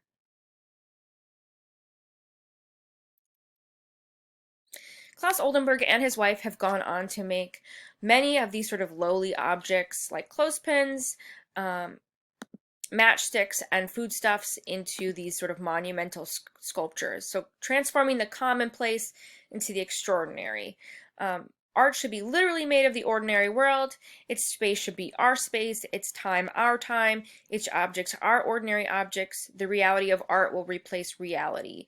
And really sort of conquered democratic urban spaces with this work. So he's pretty well known for his public art in the production of these works. This one, a lot of people know this is Spoon Bridge and Cherry from '88 that is in Minneapolis, Minnesota. I love how it looks in the summer versus the winter. Kind of looks like ice cream, right? You can even buy a snow globe. This is another one of my favorites, drop bowl with scattered slices and peels. Kind of part of a pool that you have this bowl. It looks like it's been dropped with apple slices and peels, and they kind of roll out in this sort of dramatic way. Really phenomenal idea about art and everyday objects in pop art. I love Klaus Oldenburg. Okay, next artist we're going to talk about is Roy Lichtenstein. Roy Lichtenstein's work before, if you haven't known it or not. And his primary subject are these comic strips or advertisements and colors that are sort of part of modern America. And he either usually looked at violent action or sentiment romance to produce these works. In the 1960s, commercial art was considered beneath contempt by the art world. In the early 1950s, with the rise of abstract expressionism, 19th century American narrative and genre paintings were at the nadir of their reputation among critics and collectors. Paraphrasing, particularly the paraphrasing of despised images, became a paramount feature of Lichtenstein's work. Well before finding his signature mode of expression in '61, Lichtenstein called attention to the artifice of convention and taste that permeated art and society. What others dismissed as trivial fascinated him as classic and idealized, in his words, a purely American mythological subject matter.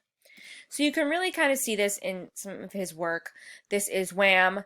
From 1963, in which you have this plane shooting down its enemy, which is featured in the right of the same image in this kind of diptych. And it came directly out of a DC-produced comic book in February of 1962. So a comic book called All American Men of War. Oh, great. Almost exactly the same, right? In that it says, I press the fire control and ahead of me rocket is blazed through the sky and the shooting down of this plane. So very much, again, connected to not only kind of what's going on in the Vietnam War and what had just happened in World War II in connection with the folly of war, but starting to look at some of these sort of banal comic books as high art. And he uses primary color, as you can see, and we'll look at that in some other works, but mostly like blues and reds and yellows. So a lot of his other work that is usually pretty well known is those images of women and men, these kind of romance melodramas. Like this woman in a tragic situation where she says, I don't care, I'd rather sink than call Brad for help. This teary-eyed woman in a turbulent scene. This sort of cliched melodrama, right? It's really silly, it's kind of stupid, it has no context, right? But he created this painting from like older comic book ideas. So he does this by using Ben-Day dots. So this kind of mechanical way that comic books were produced in these tiny dots, he reuses it and paints them by hand. So he uses a like a mechanism to draw the circles exactly in perfect shape, but then paints them in himself. So he creates these massive works that he's kind of hand painted in these Ben-Day dots to produce this look of comic books.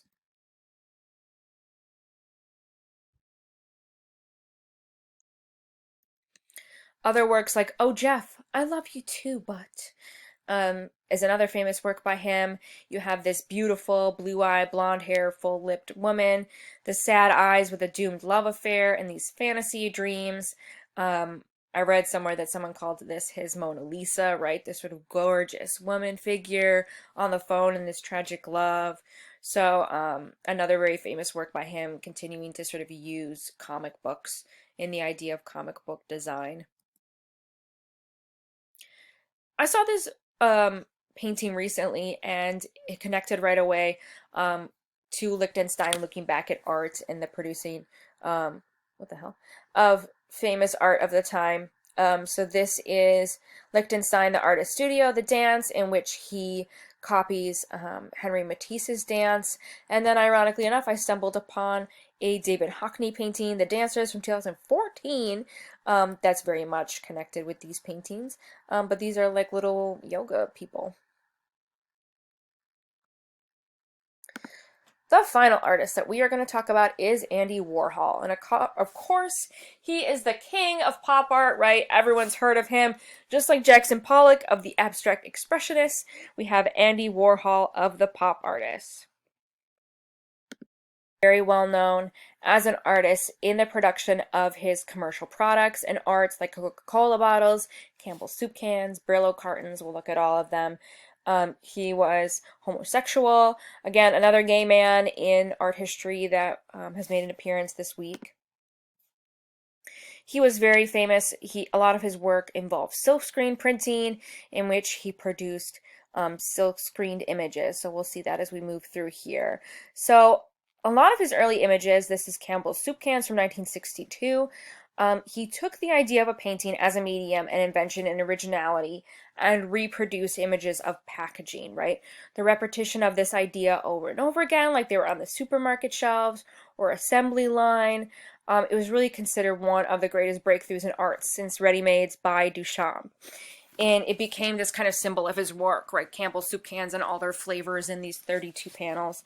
You can see that each changes to like black bean, cream of celery, cream of asparagus, etc. Warhol said that he ate Campbell's soup every day for lunch for 32 years, or for 20 years, and exhibited this as part of sort of that idea. He also produced things like Coke bottles. I love this quote about how he sort of viewed the Coke and the idea of Coke as a product. He wrote in his 1975 autobiography, "You can be watching a TV and see Coca-Cola, and you know that the president drinks Coke, Liz Taylor drinks Coke, and just think, you can drink Coke too. And a Coke is a Coke, and no amount of money can get you a better Coke than the one bum on the corner is drinking." Which is this really interesting idea that he is producing images of everyday objects that anyone can own and making them sort of high art, making them important, making them valuable. And so this is really sort of this massive moving point for art and art history, and using everyday objects and literally reproducing them the exact same way as art and high art. And of course, Andy Warhol became super famous and super wealthy from doing this, from just rethinking things that have been created by other people, right? This sort of ready-made production. This is the Brillo box. If you've never seen this one, I'm very famous as well. So because of this, he called his studio the Factory. It was a party location for many intellectuals, playwrights, drag queens, bohemian street people, celebrities, etc. And came to sort of party and work with Andy Warhol. Andy Warhol also made people celebrities in his own right. He talked about 15 Minutes of Fame. And so he became really well known for that. So this is like a letter from the realty where he lived about how having parties was against his lease. You can read it if you like. So there are a lot of different parts of Andy Warhol's life. I'm going to bring him up again next week very briefly. And we can't talk about all of them, obviously, but we had figures like Edie Sedgwick, who became the Girl of the Year in 1965, and she was in a lot of short films by Warhol. This is her here. And she was beautiful and rich and very damaged, and she started working very intimately with Warhol, and they became sort of best friends, and this very sort of dramatic relationship that they had between them, in which he produced all these films where she was the leading figure, and she became sort of this image that he produced over and over and over again. So you can watch this video. I'll have in the links again of Warhol interviewing Sedgwick. And the relationship Warhol kind of became bored, and they ended up breaking up because she started dating Bob Dylan. And there was also the fact that in one of their last official movies, Warhol said that he wanted something where Edie commits suicide at the end, which was sort of awful and the relationship started to break down. And she did end up dying at 28 from drug and alcohol addiction. So she's kind of a tragic figure. But she had this sort of momentary fame and impression on Andy Warhol's work. I previously stated, Marilyn Monroe became a popular image amongst artists like Bodie that we talked about before. And so Warhol produced this silkscreen of Marilyn Monroe. He was turning his eyes to folk heroes and movie stars like Presley and Elizabeth Taylor, as well as Marilyn Monroe. And in his early works, he started off using media images that were already produced. This is like a publicity still from the film Niagara, in which he used and then reinterpreted in his work. And he removed the 3D contour of her face through shade and made this manufactured image of her that looked very flat and kind of in connection with religious devotion. So we're going to see that here shortly. But he wanted to eliminate the signature of the artist and depict images of his time. And also he would often make the silkscreen color register imperfectly, so sometimes they'd be slightly off with the last one that was in there to make it even more artificial and sad. And a lot of this underscored sort of the mechanical nature of the process he was using, and to also sort of contemplate the fate of Marilyn Monroe recently dying as well. And so he reproduced this image over and over and over again. And it very much was about our connection with pop art and how much we worship these figures, and how looking at kind of the same image over and over and over again makes it almost mean nothing to us, right? That it removes sort of the power of the image as well and makes you feel emptier. This was another famous one from 1962, in which he made 25 images in color and 25 in black and white, and did this so that it would look with this connection of religious imagery to something like a diptych, where you have these images of like the Virgin Mary or Christ that you would worship and sort of contemplate these religious moments. And so he created it within months of her dying in 1962.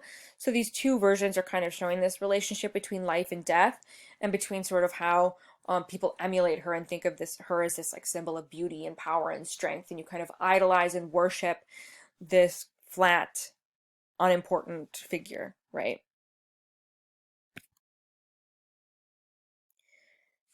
Although we don't get to talk about it much in this class, Andy Warhol is well known for producing films as well.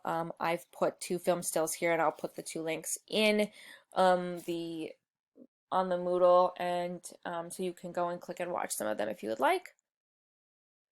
And you can also watch Andy Warhol eating a hamburger, which is hilarious. It was made by a Danish filmmaker, Jorgen Leith. He made 66 Scenes of America, and he had this intimate moment of Warhol eating a hamburger for this video. And so, okay, so next week we are going to focus in on sort of process art, conceptual art, and land art. What I'm thinking as I sort of rethink the structure that I showed you. So this week we're doing 16, 17, 19. And what I'm thinking is we will probably do 18, 20, 22, 23 next week, and then sort of try to do 24 through 27 the week after. So fingers crossed, I think we can figure it out. I will keep you updated though, but otherwise I will talk to you guys next week.